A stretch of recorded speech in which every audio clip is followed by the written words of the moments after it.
खुलुमबाय एसबी बड' निउज चेनेलाव नोंथांमोनखौ गासैखौबो बरायबाय आं सिबिरानि ब्रह्म सानसेनि खौरां नायनो मोजां मोनग्रा गासै रायजो राजा नोंथांमोनखौ आंनि एसबी बड' निउज चेनेलाव गिबियावनो बरायग्रोनानै लाबाय दिनैनि खौरांफोरखौ नोंथांमोननो आङो मिथिहोनो आखायाव लादों नोंथांमोना अननानै खौरांखौ जोबजासे खोनासंगोन होननानै मिजिंथिबाय गोबां हेंथा खौरां गोसारनाय बा फोसावनायनि उनावबो बिस्वजित दैमारिया मन्थ्रिनि बिबान मोननो हाबाय डक्टर हेमन्त बिश्व शर्माया मैयानि सानाव साजिनै गोदान मन्थ्रिनि फारिलाइखौ फोसावनानै होबाय आरो दिनै बिथांमोनहा मन्थ्रि हिसाबै समायखिराखौ लागोन साजिनै एमएलएफोर जायफोर मन्थ्रि महरै मैयानि सानाव फोसावजादों बिथांमोननि मुङा जाहैबाय फारियै आश्विनी राय सरकार अशोक सिंघाल बिमल बरा बिश्वजित दैमारी जयंत मल्ला बरुवा कौशिक राय केशव महंत कृष्णेन्दु पल नीलिमा देवी पीयूष हाजरिका डक्टर रनज पेगु आरो सुशांत बरग'आहाय गासै साजिनैया दिनैनि सानाव मन्थ्रि महरै समायखिराखौ लागोन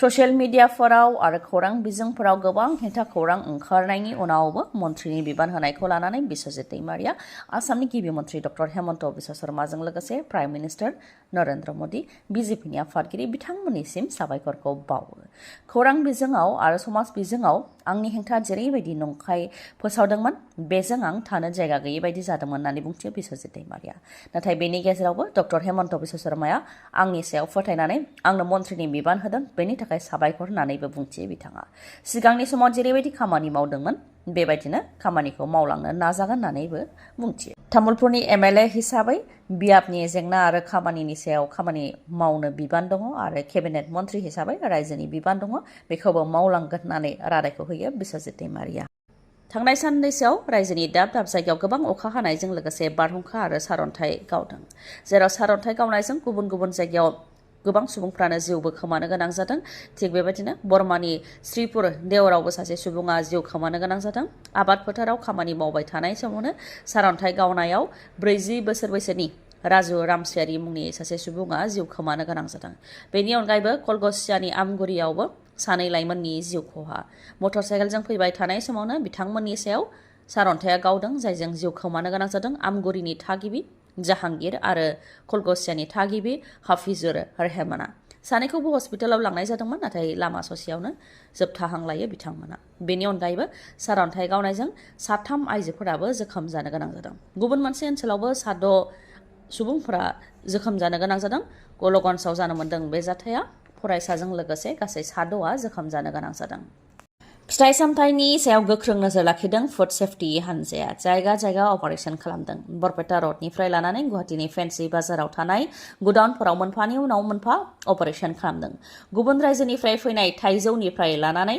ओनसोलनि थालिर फिथाइनि गुदाउन बेफोराव अपारेशनखौ खालामदों जेराव गोबां बिबांनि केलसियाम कार्बाइडखौ मोननो हादों होननानै फोरमायथियो जायफोर फिथाइफोराव केलसियाम कार्बाइड होदों बैफोर फिथाइफोरखौ नष्ट खालामनानै होनायजों लोगोसे गुदाउननि बिगोमाखौबो एरेस्ट खालामदों केलसियाम कार्बाइड फोननानै फिथाइखौ हरसेयावनो गोमोन खालामनो हायो जाय केलसियाम कार्बाइडआ जोंनि देहानि थाखाय जोबोद गिख्रंथाव बेरामबो बा खैफोदबो लाबोनो हागौ होननानै फोरमायथियो फुड सेफ्टी हानजाया बरपेटा रडआव थांनाय साननैसो सिगां फिथाइ सामथाइनि फालांगिरि अजगर आली आरो सामाद आली सानैखौ हमनायनि उनावनो बिसोर सानैखौ लानानै गुदाम गिदिंथिंदों फुड सेफ्टीनि हानजाया जेराव गुदामफोराव हमनो मोन्दों गोबां बिबांनि केलसियाम कार्बाइड गुवाहाटीनि फेन्सि बाजारावबो बेबायदिनो अपारेशन खालामदों सोनाब बंग आरो बिहारनिफ्राय लाबोनाय थाइजौ जाय थाइजौफोराव केलसियाम कार्बाइड लागायनाय जादों बेफोरखौ हमनायजों लोगोसे नष्ट खालामनानै होदों आरो बरजार आली मुंनि सासे गुदाउननि बिगोमा बा फिथाइ सामथाइनि फालांगिरिखौबो एरेस्ट खालामदों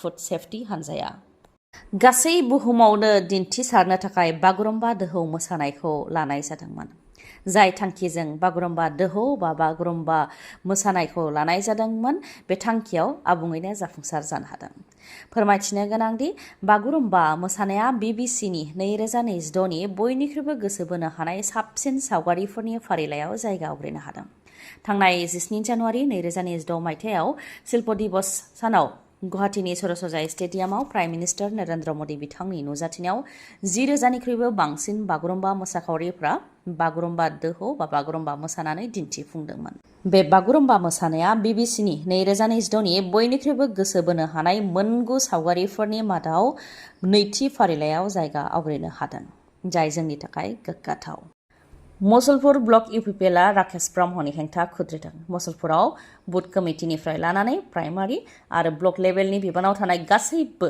सोद्रोमाफोरानो इउपिपिएल दोलो नागारबाय होननानै एमएलए राकेश ब्रह्म बिथाङा बुंथिदोंमोन। नाथाय राकेश ब्रह्म बुंनाय रावा नंखाय बेखौ फोरमायथियो मुसलपुर ब्लक इउपिपिएलनि सोद्रोमाफोरा।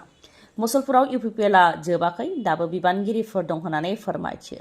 राकेश ब्रह्मनि पकेटाव जायफोर थायो बिसोरल' राकेश ब्रह्मजों थांफादों, नाथाय मुसलपुराव दासिमबो इउपिपिएलनि बिबानगिरिफ्रा दं होननानै फोरमायथियो। बेजों लोगोसेनो फोरमायथिबावदि प्रमद बर'नि दैदेननायाव मुसलपुराव राकेश ब्रह्मखौ देरहाहोनानै जोङो इएम बानायदोंमोन आरो थांनाय बिटिसि बिसायख'थियावबो एमएलए देरहाहोदों। बिधानसभा बिसायख'थियावबो देरहाहोनो नाजादोंमोन, नाथाय खाफाल गाज्रि राकेश ब्रह्मजों लोगोसे इउपिपिएलनि रावबो बिजाथियानो एमएलए देरहासार जानो हायाखैमोन। बेखौ लानानैनो एमएलए राकेश ब्रह्मआ नार्भास जादों जानो हागौ आरो बे लामाखौ लादों जानो हागौ होननानै बुंथियो बिथांमोना। मख'नो गोनांदि मुसलपुराव इउपिपिएलआ दाबो दं बेखौ बिथांमोना फोरमायथिनायजों लोगोसे राकेश ब्रह्म मुर्दाबाद स्लगान होनानै राकेश ब्रह्मनि हेंथा खुद्रियो बिथांमोनहा। Labour textile and skill development बे बिफाननि पार्लियामेन्टारि स्टेन्डिं कमिटिनि थाखाय प्रमद बर' बिथांखौ सायख'बाय। भाइस प्रेसिडेन्ट अफ इन्डिया राज्य सभानि चेयारमेन श्री सीपी राधाकृष्णन बिथाङा प्रमद बर' बिथांखौ labour textile and skill development बे बिफाननि पार्लियामेन्टारि स्टेन्डिं कमिटिनि थाखाय सायख'बाय। बे कमिटियाव थानानै जि खामानि मावनो नांगौ बे खामानिखौ मावलांगोन होननानै फोरमायथियो प्रमद बर' बिथाङाबो।